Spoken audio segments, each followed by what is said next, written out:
রাজ্য বাজেটে বেকার যুব সমাজের জন্য বড় ঘোষণা করল পশ্চিমবঙ্গ সরকার।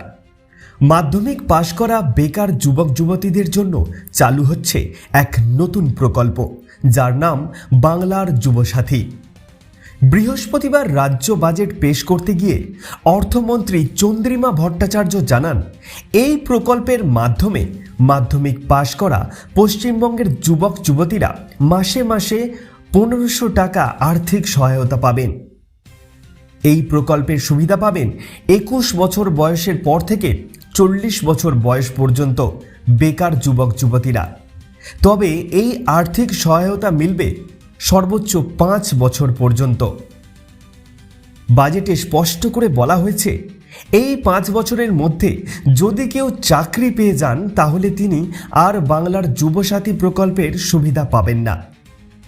রাজ্য সরকার জানিয়েছে, এই নতুন প্রকল্পটি 2026 সালের 15 আগস্ট থেকে কার্যকর হবে।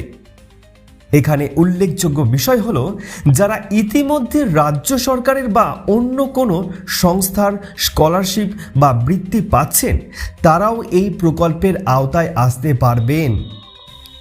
এই নতুন প্রকল্পের জন্য 2026 থেকে 27 অর্থবর্ষে 5000 কোটি টাকা বরাদ্দ রাখা হয়েছে রাজ্য বাজেটে। প্রসঙ্গত, বর্তমানে রাজ্যে বেকার যুবক যুবতীদের জন্য যুবশ্রী প্রকল্প চালু রয়েছে, যেখানে 8ম শ্রেণীর উত্তীর্ণ যুবকদের মাসিক ভাতা দেওয়া হয়। নতুন বাংলার যুবসাথী প্রকল্পটি বিশেষভাবে লক্ষ্য রাখছে মাধ্যমিক পাশ করা বেকার যুবক সমাজকে। আসন্ন বিধানসভা নির্বাচনের আগে এটাই রাজ্য সরকারের শেষ পূর্ণাঙ্গ বাজেট।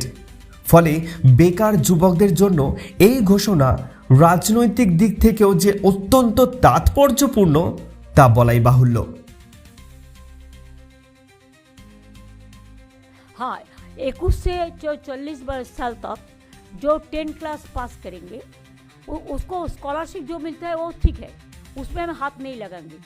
लेकिन उसको 5 साल तक हम 15,000 रुपया करके मंथली देंगे। जैसे वो लोग नौकरी का भी ढूंढने का कोशिश करें, हम भी कोशिश करेंगे उसको साथ, उनको भी हम जुबो साथी बना के उसको 5 साल तक हम 1 रुपया देंगे। ये न्यू स्कीम है, नया स्कीम है।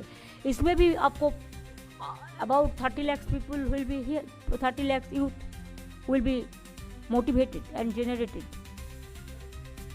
এমনই গুরুত্বপূর্ণ খবরের আপডেট পেতে চোখ রাখুন নিউজ বার্তায়।